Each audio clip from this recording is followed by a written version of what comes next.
Welcome to the Heal Your Past, Master Your Future podcast. I'm your host, Tracy Malone, a certified holistic counsellor and coach. In this episode, I'm going to speak to you about healing from narcissistic abuse. It really is possible, I promise you. First of all, let's talk a little bit about narcissism. There is an actual disorder called narcissistic personality disorder. And in order to use that term, it needs to be diagnosed by somebody qualified to do so. It's usually a psychiatrist or a specialist clinical psychologist that can actually diagnose someone with narcissistic personality disorder. Other than that, we have people who have narcissistic tendencies. And most of us, if not all of us in the world, even the most empathetic people, have an amount of narcissism within us. And there is actually a healthy amount of narcissism where we're ready to put ourselves first. And there's a tipping point whereby it becomes a dynamic in a relationship where it takes it into a really toxic dynamic and it makes it not equal. That's where it becomes really tricky. So the really important thing to understand about narcissism is there's a lot of people out there who believe narcissism is about inflated ego and it's about ego first and it's about these people who think they're high and mighty and power over everyone. And the truth is that the foundation of narcissism, the thing that sits right underneath it at its core, is really super low self-esteem and self-worth. It's not an inflated sense of self-worth and ego. You'll often find that the greatest fear of somebody with narcissistic tendencies or NPD, the fear is of being exposed. So what they're doing is they're not actually running around meaning through ego base to tell everyone how fantastic they are and don't you know who I am and yada yada. What's the driver is actually, I am so terrified that you are going to find out how I am absolutely nothing and I do not believe in myself at all and I have the lowest self-worth in the world, that I am going to put up so many coping mechanisms and so much smoke and mirrors, so you're going to think I'm amazing, hence why these people are so charismatic and use gaslighting, etc. It is not because they are evil or egocentric or anything like that. They're literally running from the part of them that believes that they are not worthy at all of anything. Some of the traits of narcissism. I know I was holistically trained and I didn't know anything about narcissism. It came into my world many years after I'd done some training, so I had to research myself and do a lot of reading around narcissism and my understanding of it. So let's get a little bit clear about some of the behaviours and what to look for. And am I really with someone who is a narcissist, or is that person really a narcissist, or do they just have a few of the traits? Here are some things to consider and look out for. Some key things: an inability to take responsibility for their actions and their behaviours. It is a huge one. So they do something wrong, they're seen doing something wrong, it's very clear they've done something wrong, but they automatically blame somebody else. That is one of the key things. Now that you're understanding what their drivers are, you can see why they're doing that. They're not doing it because they are not understanding what's happened. Deep down, they know what's happened, but they're terrified of admitting it. So if they admit they've done something wrong, that feeds back into the super low self-esteem. So for them, a massive coping mechanism is blaming other people. Taking responsibility for their actions is not a response that they're capable of. So that's one of the things you can see in narcissism, which also leads to the next one, which is compulsive lying, to the point where they will gaslight you into believing their story. Even if you were there, even if you witnessed something totally different, they will gaslight you into believing their version of the story and making you start to doubt your own sanity. That is a classic narcissistic personality trait. Serial infidelity within relationships is another one, emotionally or physically. So if they're not performing within the relationship, they're not taking an equal amount of energy in the relationship over time, and it's not like 50% every day. That's not how it works. But if you feel like you're doing a lot of giving in the relationship and they're doing a lot of the receiving, and you go, hey, can you give to me now? When you actually ask something of them, they leave the relationship emotionally, energetically. They may go off and be with someone else and give you time to think about your actions and how dare you ask them for something. Or they will go and make a phone call to somebody else and they'll put their energy elsewhere. So infidelity is something that happens a lot through narcissism and when you're in a relationship there with a narcissist. This is another one, an inability to grow within relationships. So safe and secure relationships are when two people work to build a foundation together and they make a commitment to each other that when things go wrong, they will come together and they will sort it out. The way we build strong relationships, safe and secure relationships, is when two people go, Jesus, what just happened? How do we do that in a way where that doesn't happen again? We seem to be in a cycle here. Obviously, we have a communication problem. Do we need to get help? What just happened? Can we talk over that? How was that for you? This is how it was for me. How do we do it differently next time? And then you work together to build on a new way to do things. And it might look clunky and whatever, but you are both committed. This is the key. You are both committed to that growth. And you might get external help for that. Narcissists will not actually do the work that's required. They may say, yes, I can see what you mean. Yes, I know things need to happen. I definitely won't ever do that again. And then they go and do it again. They're also very, very good at gaslighting therapists. So unless someone has actually, if you're talking to a therapist or you're going for couples counselling or whatever and you believe that you're with somebody who has narcissistic tendencies, you need to really ask the therapist privately, have they dealt with people with narcissism before? Have they been in a relationship themselves with a narcissist before? What are their experiences with that? And how do they actually deal with them in a therapeutic environment? It's a really, really important one. There's a lot of people who say to me, this person is going for help. My partner's been going for help, but they are running the sessions and nothing is actually happening. And I'm like, yeah, I see that often and I hear of that often. It's not the therapist's fault. It's just that they have been fortunate enough to probably not have had the interactions with a narcissist, so they don't quite know what to look for. So they're good questions to ask when you're going to work with people like that, because they're very skilled, because they're beautifully charismatic a lot of times as well, and their coping mechanisms, they read people so beautifully. They're actually quite incredible people. They just don't use a lot of their skills to make the world a better place. They do it to keep themselves safe the best way they know how, and these are their coping mechanisms that they use. So in relationships, when you're actually repeating the same cycles over and over, even during therapy, even in other ways, and nothing's actually getting better, they keep saying they'll change the behaviour is the same, that's something to really look for. So on the back of that, the way that narcissists keep you in, because there's a lot of people who are out there and they go, why does this person not leave? Why don't they leave? They're in an abusive relationship. Because a person with narcissistic tendencies is so skilled at keeping you in a trauma cycle. They trigger your abandonment trauma, threatening to leave or telling you it's over, you'll never see your children again, you'll get nothing, they'll ruin you. So instead of leaving, you are so triggered into your trauma.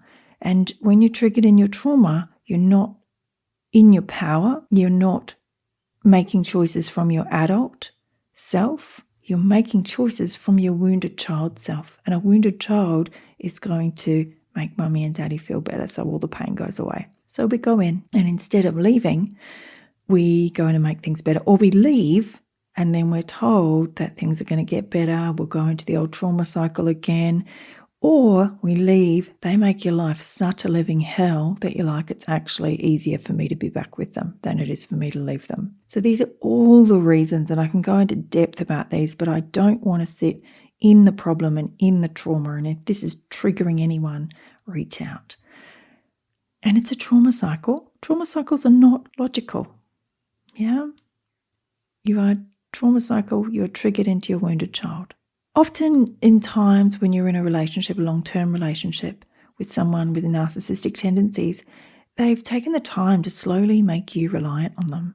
They will financially probably just slowly get you to leave your job, or they will run the finances when it comes in. There's bank accounts that you don't have access to, or just something like that. Or they go, just use my bank account and you can have the details to log in at any time. They might isolate you from family, just dropping in how your family's not kind, or, all of these things that they slowly filter in and slowly get you not talking to people. They're all things that they also do. So we've talked about all the things that can happen in a relationship. So what can you do when you find yourself in this position? What on earth is available to you? The reason we stay is because our trauma is being triggered, like I said before. So the only way through and out of a narcissistically abusive relationship in any form, whether it's in a workplace, whether it's intimate or in anything else, is to heal your trauma. That's it. The only way to safely and be in your power and make your way through this is to heal your trauma. It is the most powerful thing you can do, because if and when you choose to leave, they don't just stop trying to trigger your trauma. They can try and trigger you more and ruin your life. So the more you heal your trauma, the less triggers you have. So that when they try and throw you into a trauma cycle, which is the whole point, not consciously, they're working unconsciously, but you're not dealing with a logical person. You cannot sit down with a narcissist, have them listen to this podcast and think they'll get it now because they'll listen to this. They'll realize they're narcissistic and they will change. If any time you are in this position, you still need to heal your trauma. Your trauma is the key. Getting them to understand why they're doing it is not the key, and it has not worked and it won't work because their coping mechanisms are too strong. They will turn it around to make you sound like the narcissist. Yeah? So the only key you've got, the only power you've got, the only thing that really matters is you healing your own trauma. Because they trigger you into a trauma cycle, the trauma cycle is what keeps you within the relationship. The more you heal your own trauma, the less triggers you have.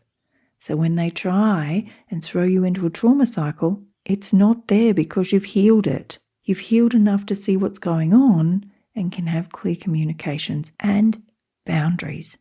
You cannot have boundaries when you have an abandonment trauma that is ripe and raw.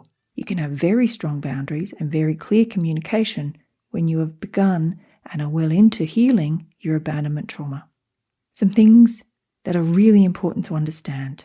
There are a lot of courses out there on narcissism where you have to leave, you have to get help, you have to go, no contact, you have to be really hardlined. I don't believe in any of those. You don't have to leave. It's sometimes easier for you to heal from within the relationship.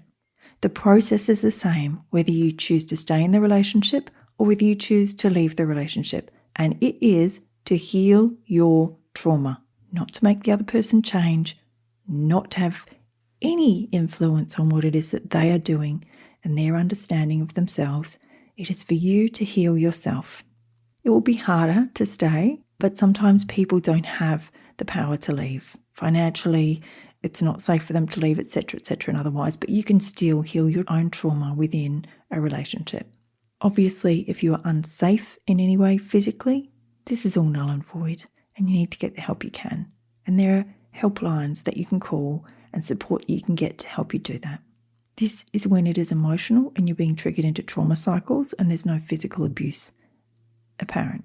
If you do actually choose to leave, here's one thing that I really want you to understand. And I'm really sorry to have to say this, but it is a really important thing to understand. When you do leave, it doesn't automatically get easier.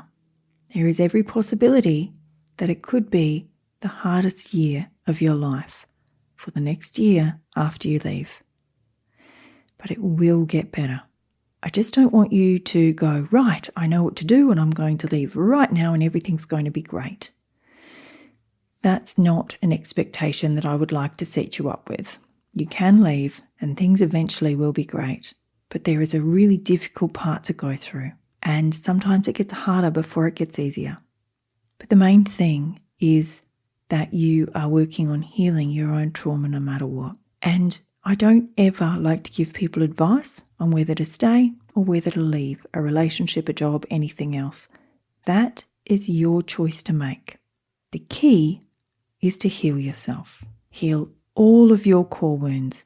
That's how you gain your power back. When you go into a narcissistically abusive dynamic in any way, what you are doing is you are handing your power over to the other person, and you quickly become the victim, and you quickly fall into a victim trauma cycle. And the only way through is to actually take your power back. And you take your power back by healing yourself. The big wounds I spoke of one before, the abandonment wound. You need to work hugely on your abandonment wound because that is the biggest one that gets triggered. I will leave you if you don't give me what it is that I want. Your self-worth needs to be raised significantly. Your being seen wound, and another huge one, these are all huge ones, these are core wounds, and the people pleaser wound. They're things that really need to be healed from the core so that you don't repeat these old cycles again.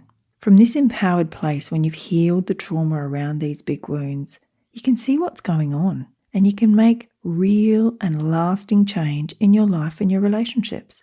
When you get to the other side and you've done loads of your healing work and you've got all these amazing tools in your toolkit, you can soon come to see that the narcissist, believe it or not, is one of your greatest teachers. They know every trigger you have. Subconsciously, they're not walking around trying to make your life a living hell. It's this whole unconscious toxic pattern that happens when the two come together. They know every trigger subconsciously, and they will leave no stone unturned and try and trigger you into your trauma cycle all the time. When you heal yourself to a point, you can actually go, oh, I wonder if I'll be triggered today. I wonder what I've got to do today. Is there anything left here? Any buttons left to push? You can actually see it, but you have to get a long way through your healing journey. It's not going to happen today if you're actually in this dynamic. You actually get a long way through your healing journey. And when you get to that point, you might go in and out of that point for a little while, and then you'll get to that point. That's when you know you've done an enormous amount of healing work. If you can become amicable with somebody with narcissistic tendencies and not be triggered by them, you can leave their stuff with them and not go into old cycles. You've passed a more powerful test than any university degree can ever offer you. To heal your trauma to this level is a really incredible feat, and it's massive, massive work, but it's worth it, because when you become untriggerable, then you are seriously in your power. And to become untriggerable from somebody who has narcissistic tendencies, whose gift is to be able to trigger you at every turn, then you know that you've done an extraordinary amount of work. And one day you might even look back and you might be able to thank them for all that they've given you. Maybe not in person, but energetically. You can just send them a little thank you for coming into my life. I can see what we've come to do together, because I couldn't have learnt what it is that you gave me without going through that with you. I couldn't learn that in a class. I couldn't learn that anywhere else. That had to be a real world experience where I needed to make a choice to heal myself. So they do have a role on the planet. And it is possible for you to heal yourself to that level. Trust me, it is absolutely possible.